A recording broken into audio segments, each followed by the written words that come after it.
Atenção cruzeirenses da rede 6-1 para o top de 6 segundos.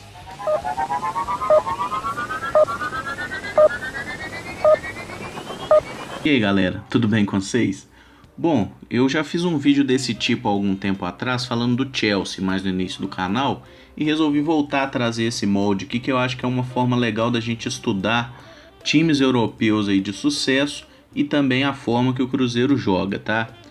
De início, eu vou deixar bem claro, isso aqui é uma análise simplesmente da questão tática. Não tem como a gente comparar tecnicamente o Cruzeiro com o Barcelona. Eu acho que eu não precisava avisar isso, né?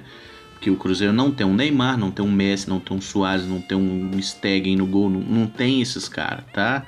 Mas eu acho que assim, o comportamento tático do time é legal da gente observar, a gente ver como eles jogam e também entender um pouco se essa realidade que eles aplicam lá na Espanha poderia ser colocada aqui no futebol brasileiro, beleza? Em linhas gerais, você vê o Barcelona jogando muitas vezes num esquema que é quase um 4-3-3. Você tem o goleiro Ter Stegen, a zaga com Piqué e Mascherano, que muitas vezes esse zagueiro aqui pode ser o Umtiti, né, na vaga de um dos dois, normalmente até na vaga do Mascherano. Na lateral direita joga o Sérgio Roberto, que na verdade ele é um volante que joga meio improvisado. O Barcelona ainda se ressente um pouco da falta do Daniel Alves, não porque eu acho o Daniel Alves um lateral maravilhoso, melhor do mundo, não é isso. Eu acho que o Daniel Alves é até um jogador que tem um déficit grande, mas eu acho que o Barcelona perdeu bastante do seu ataque pelo lado direito desde que o Daniel Alves foi embora para a Juventus, tá? Pela direita joga o Sérgio Roberto, na esquerda joga o Jordi Alba, às vezes joga o Digne, às vezes até o Barcelona vai com 3 zagueiros abrindo mão aqui de um desses alas ou até dos dois.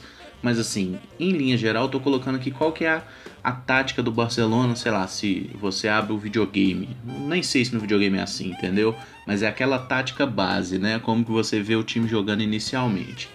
Aí eles têm o Busquets, que é o primeiro volante, que já é um cara há vários anos lá, que faz muito bem esse trabalho de ajudar a defesa e de iniciar a construção de jogo.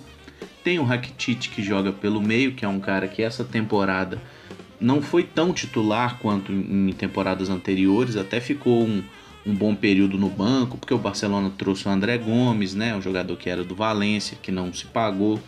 Trouxe o Denis Suárez também, que é um cara da base que rodou e voltou para o clube. Enfim, o Barcelona testou algumas variações, tanto pela falta do Rakitic algumas vezes, tanto principalmente pela falta desse homem aqui do Iniesta, que é o jogador mais criativo do time, mas que está fisicamente muito abaixo do que já foi. É um cara que já se encontra ali mais para o fim de carreira, né? Então o Iniesta não é a sombra daquele jogador que já foi, que decidiu até Copa do Mundo em 2010. Mais à frente o Barça tem o seu trio de ataque, né, o tão falado MSN, com o Messi, o Luis Suárez e o Neymar. Aqui uma questão interessante, a gente já olha para o desenho que eu coloquei aqui, que é mais ou menos a formação que o time joga. Você não tem aquela tática simétrica, né? Seria mais ou menos assim, um 4-3-3, né, que você tem ou dois jogadores aqui no meio, né? Ou então dois volantes e um com maior saída, é uma coisa muito de um jogador mais à frente, o Rakitic projetado mais à direita, o Iniesta por dentro e às vezes caindo pela esquerda também. E aqui você tem o Neymar bem preso mesmo na linha, né, na linha esquerda, aqui na ponta esquerda do ataque. O Messi jogando praticamente centralizado, como se fosse um ponta de lança, né, um segundo atacante. E o Luizito Soares, que é o homem de frente. Se você analisa, ninguém ocupa efetivamente o ataque do time pela direita. Essa é uma coisa que eu acho que o Barcelona perdeu pela saída do Dani, que eu até falei algumas vezes lá atrás. Por vezes o Barcelona sai todo pro ataque e aí você vê o Piqué subindo, o Busquets fica no balanço, o Mascherano também fica aqui na cobertura. E aí você tem o Rakitic abrindo muito pela direita com o Sérgio Roberto. Não, o Sérgio Roberto não é um jogador muito talentoso, ele é taticamente importante, ele tenta fazer o papel, mas ele não tem o cacuete de lateral. O Dani Alves, quando jogava aqui, ele era uma ameaça constante pela direita, porque ofensivamente ele é ótimo e defensivamente ele deixa bastante a desejar. Então, quando o Barcelona estava atacando, ele tinha o Alba com o Neymar fazendo um lado esquerdo muito forte, muito foda aqui, E aqui Rakitic dando suporte ao Daniel Alves, né? Então muitas vezes o Dani que se projetava mais e o Rakitic ficava mais na coisa de apoiar o jogo. O Iniesta com liberdade para circular, assim como o Messi com liberdade para fazer 5 gols por partida.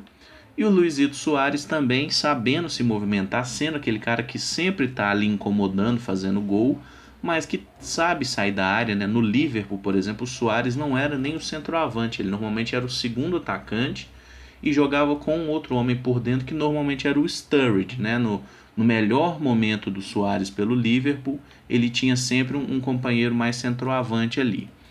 Então aqui eu vou só recolocar as pecinhas do Barcelona no lugar, porque essa seria a formação base do Barça, né? Com o Rakitic aqui como um segundo, o Busquets mais equilibrando as coisas.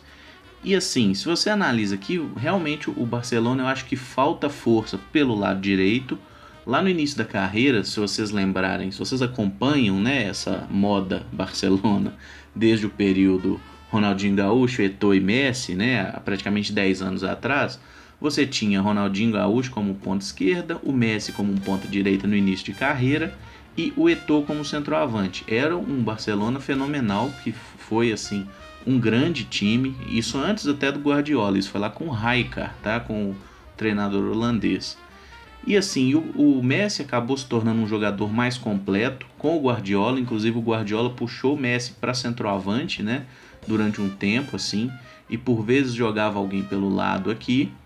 E assim, o Messi quando virou esse centroavante, ele começou a fazer muito mais gol. Só que como ele não é um jogador de grande porte físico, você deixar o Messi com a obrigação de estar preso entre os zagueiros, você cria um problema para ele, né? Porque às vezes o zagueiro vai chegar firme e tem jogo que o Messi não vai conseguir jogar bem. Por favor, para de falar esse negócio que o Messi amarelou no 6-1 do Barcelona, porque quem amarelou foi o juiz, tá? O Barcelona só classificou por causa do juiz, vamos ser sinceros, tá bom? O alemão lá deu uma operada violenta no PSG, mas o PSG também, né? Puta merda, jogou nada. Mas assim, eu vejo o Barcelona jogando dessa forma, como formação base, embora tenha variações. Aí se a gente traz isso para a realidade do Cruzeiro, como que o Cruzeiro poderia jogar em uma formação parecida com o Barcelona? Vamos ver aqui quem a gente tem mais parecido com cada jogador, tá? Vou colocar até nessa forma aqui espelhado para ficar mais fácil de entender. O goleiro, a gente tem o Stegen e o Fábio. Perdão, a gente tem o Rafael e o Fábio, né? Para competir com o Stegen. Eu vou colocar o Rafael até porque o Fábio não está disponível e porque o Rafael ele é um goleiro de um pouco mais agilidade. Eu acho o Stegen absurdo nisso. Ele é muito rápido, ele é um goleiro que fecha muito bem. O Fábio tem seus méritos, mas até por não estar podendo jogar, eu deixo ele de fora dessa, tá? Aqui a gente tem o Piqué, que é um zagueiro bem pesado, né? Se você analisa. Então talvez, pelo porte físico, o cara que mais se assemelharia ao Piqué seria o Léo. Mas tecnicamente, digamos que há uma certa distância, né, entre o Piqué e o Léo, porque ele é um zagueiro tecnicamente muito bom. Eu acho que o Dedé é um zagueiro com mais virtudes que o Piqué. O Dedé é melhor que o Piqué? Calma, vamos pensar. O Dedé ele é um cara mais rápido, eu acho ele muito mais rápido, assim, tem um combate melhor. O Piqué é ótimo, o Piqué é forte, o Piqué tem seus méritos lá, o Piqué é até bonito, se você quiser analisar esse aspecto, tem isso também. Mas ele pega a Shakira, né, que é um baita feito. Mas o Dedé eu acho ele um zagueiro tecnicamente com maior potencial, digamos assim. Eu tô pisando em ovos aqui para os caras não falar vou me desinscrever do canal porque você disse que o Dedé é melhor que o Piqué. Se eu falar isso também é problema meu, é a minha opinião, tá bom? E você tem o direito de discordar ou não. Sobre Mascherano, a gente não tem nenhum volante que joga também como zagueiro, né? Talvez o Henrique fez esse papel de zagueiro lá no início de carreira, mas não dá para você enxergar o Henrique jogando na zaga, vamos ser bem sinceros. Então, pela coisa de saída de bola, de ser um jogador fisicamente baixo, inclusive, eu acho que o Caicedo seria o mais similar ao Mascherano, tá? Nas laterais, bom, o Sérgio Roberto, por ser um volante improvisado na lateral, se a gente quiser colocar aqui uma questão óbvia, a gente vai no Romero pelo que foi a temporada passada. Mas nesse aspecto, convenhamos que eu acho que tecnicamente o Mike, né, é um lateral melhor. O Ezequiel tá fazendo seu papel ali, mas o Mike é o melhor lateral que a gente tem. Eu vou colocar o Romero aqui só pra gente ter mesmo um espelho de Barcelona, tá certo? Na esquerda, o Alba.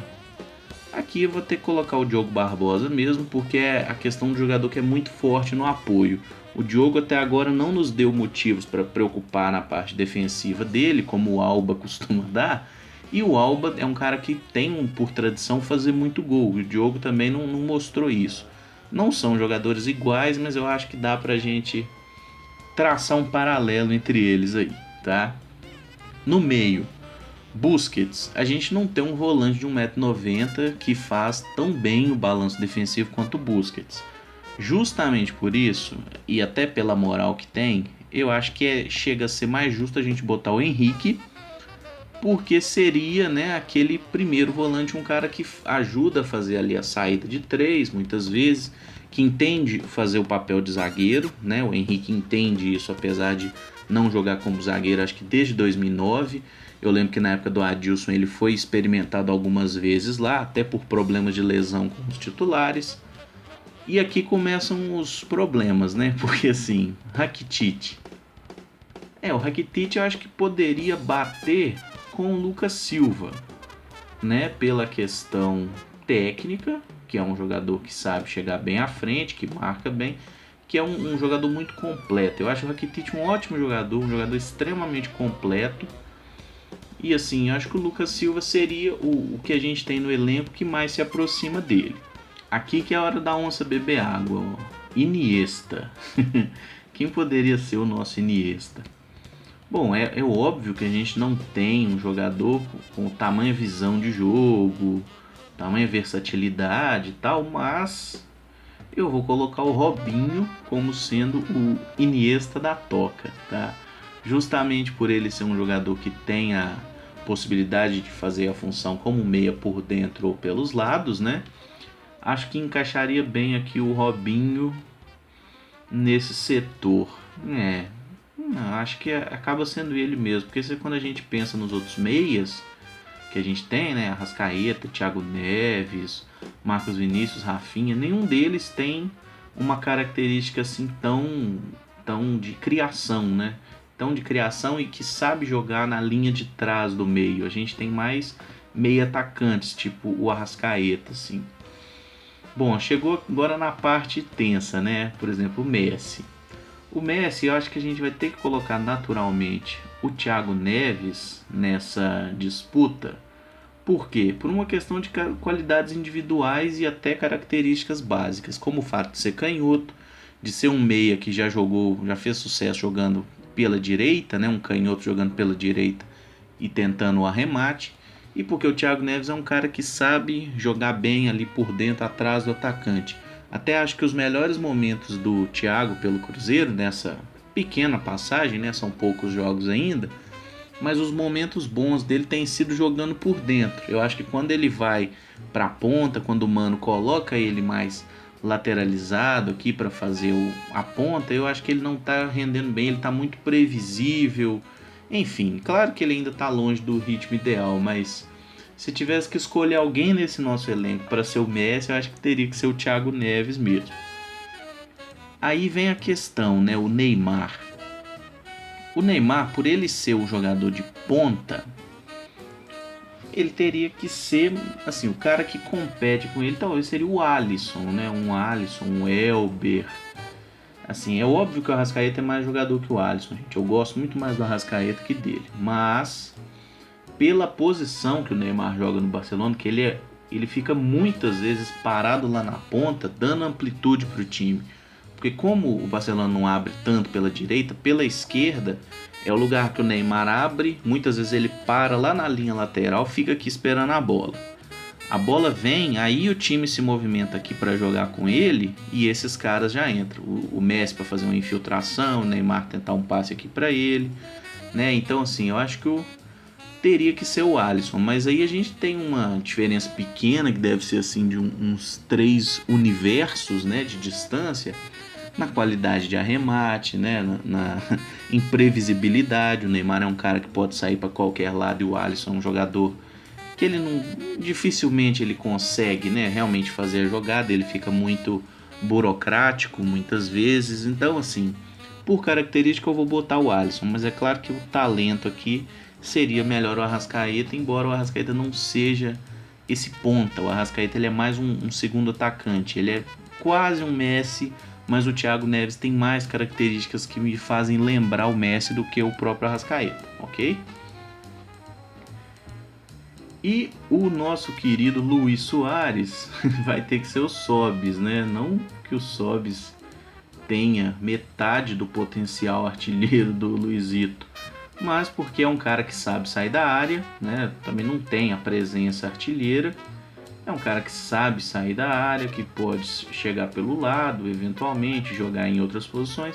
E assim como o Soares na época de Liverpool, né? O Sobis, por exemplo, no Fluminense, no Tigres, ele não jogava como atacante mesmo, né? Ele não era o homem de referência, ele jogava ou aberto pela esquerda, ou às vezes até atrás do atacante, como foi muitas vezes, inclusive no Fluminense, que jogava com o Fred, né? Ele atrás aqui do Fred, tinha até durante um momento houve até o Thiago Neves também nesse time, né? Então, assim, se a gente quisesse espelhar o Barcelona, eu acho que o Cruzeiro jogaria dessa forma, tá?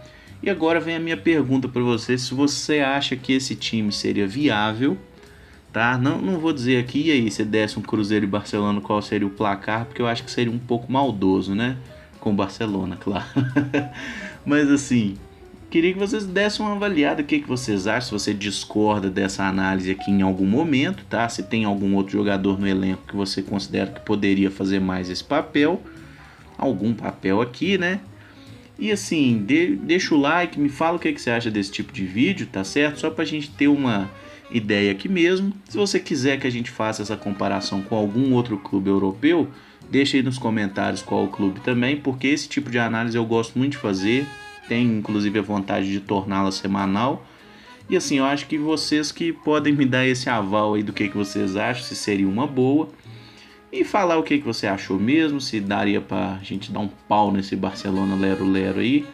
Obviamente sem juiz, né? Porque com juiz é foda de ganhar dos caras. Demorou? Galera, então muito obrigado, tá certo? Deixa o like aí, se inscreve no canal, marca amigo, manda pros amigos aí. E vamos tocando pau aí pra fazer o canal crescer. Demorou? Muito obrigado, gente. Um abraço, então, até o próximo vídeo.